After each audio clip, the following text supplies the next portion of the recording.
Beamish Open Air Museum in County Durham first opened its doors to the public in 1970. After observing industries in the northeast, such as coal mining, shipbuilding and manufacturing disappear, founding director Frank Atkinson had a vision for a museum that would allow the history of the region to live on for future generations. From the late 1950s, Frank began to unselectively collect anything and everything related to ordinary life.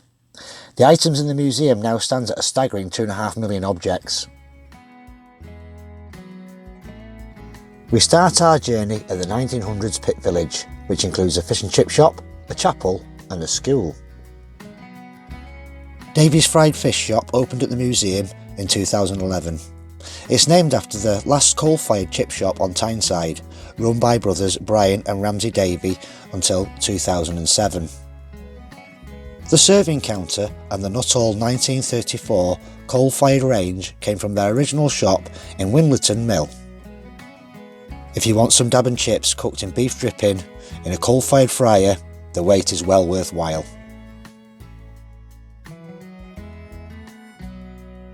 At the side of Davy's Chippy is the Pit Pony Stables. At the peak of coal production in 1931, Durham Coalfield had as many as 22,000 pit ponies. As well as the pit ponies, Beamish also has some working shire horses.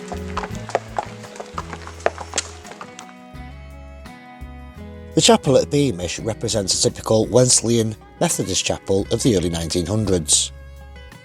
It was the main focus of the community for both religious and social reasons. Magic lantern shows provided popular entertainment.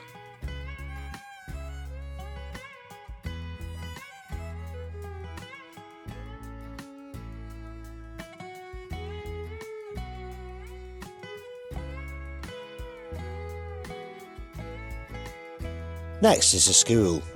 Have you been practicing your 3 R's? Reading, writing and arithmetic?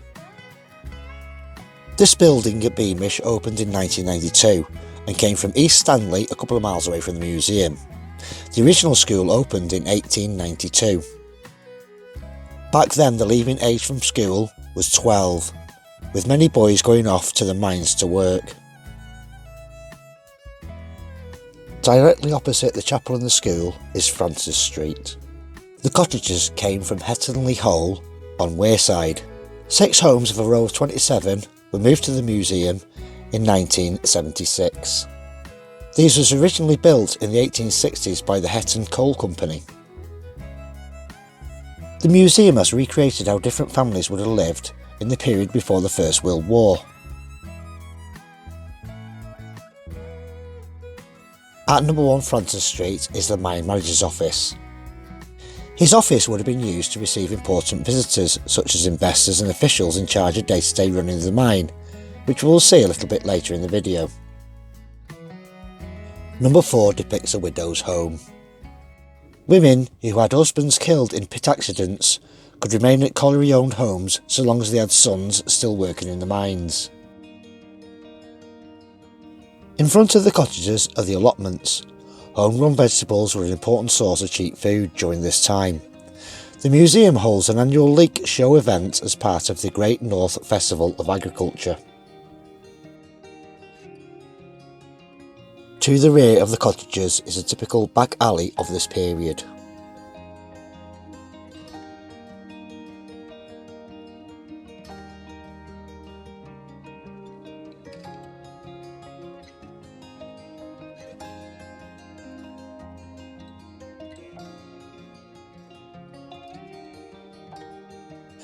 The North East has no surviving complete examples of communal bread ovens, so in 2012 the museum made its own working bread oven. It was created from old photos, people's memories and archaeological evidence. Next we visit the colliery. Most of the colliery buildings date from the 1850s and remained in use until 1962 when the Beamish second pit closed. The early 1900s was a prosperous period for the North East miners, who were relatively well paid. Working in the mines was dangerous, with a miner being killed or injured every 5 minutes on average. The Mahogany Drift Mine opened on this site in about 1855. Its brickwork entrance was rebuilt in 1936. Drift mines were often used to give miners access to distant coal seams for ventilation, pumping and drainage. Obviously they was used by pit ponies as well to move the coal.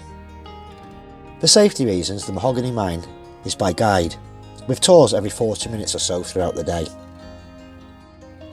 The tall stone building in the background is the winding engine house from Beamish Chapel colliery. I have managed to find an old photo from the early 1970s of the engine house at its original location.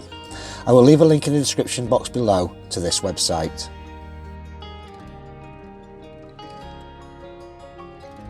Inside is a 1955 steam winder which would have moved ponies, miners and equipment up and down the mine shaft.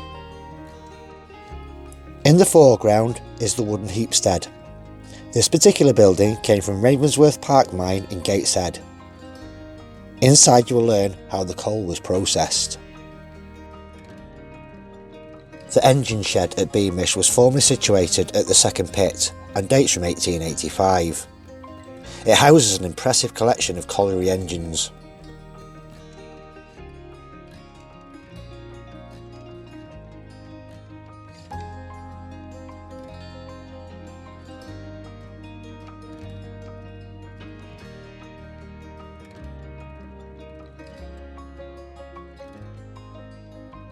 Coal was moved from the pit head by rail, and most collieries had their own internal railways, which connected them to the North Eastern Railway main line.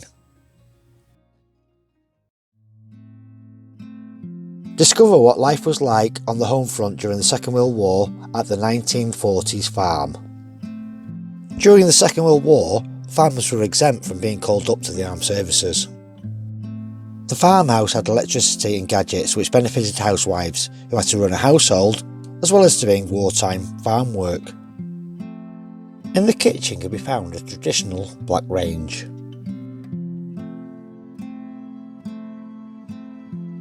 Although more efficient ranges were being introduced, such as the Arga in the scullery.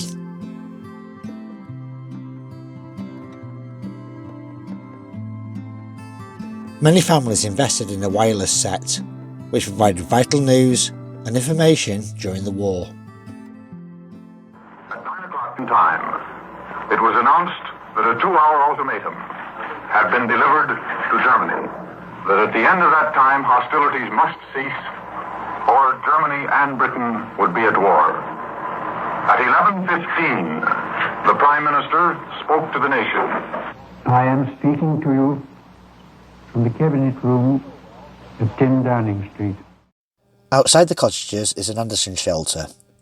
This type of air raid shelter was named after Home Secretary John Anderson. They were typically covered with earth for protection, and many people grew vegetables on top of them. Outside the farmhouse is a pillbox. Pillboxes were put in strategic locations for use by the Home Guard in the event of an invasion. This one is an improvised one made out of an egg end boiler. The railways were a lifeline for many small towns and villages, and also provided a transport network for the coal industry.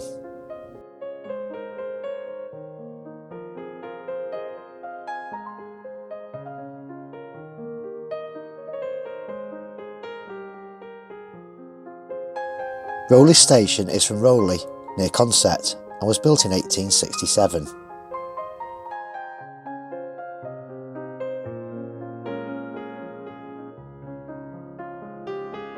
Here we see a photo of the station at its original location in 1937.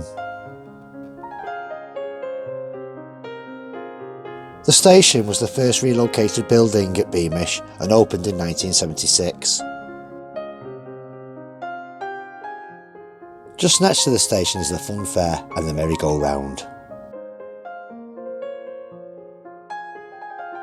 The museum has a road and tramway that runs all around it.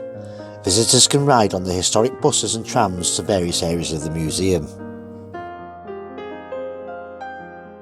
Next we visit the 1900s town.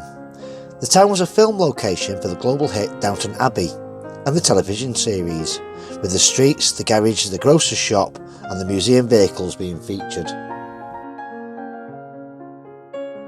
The town stables and carriage house can be found through the archway adjoining the Sun Inn public house. In the early 1900s, horses were still the main form of transport for goods and deliveries in towns and cities. It was common for stables to be situated near pubs and inns so travellers and their horses could rest.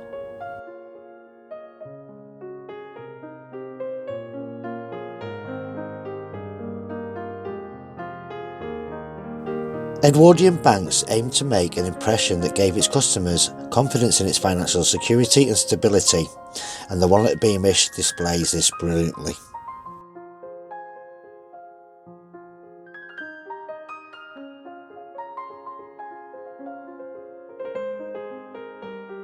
In the basement you can see old safes and even the strong room.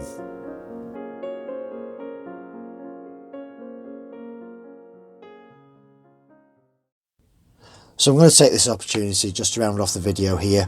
There's so much more to see, and I'm going to leave you with a little bit of more video footage that I've took on my visit. Please like and subscribe to the channel, and as always I'll see you on the next one.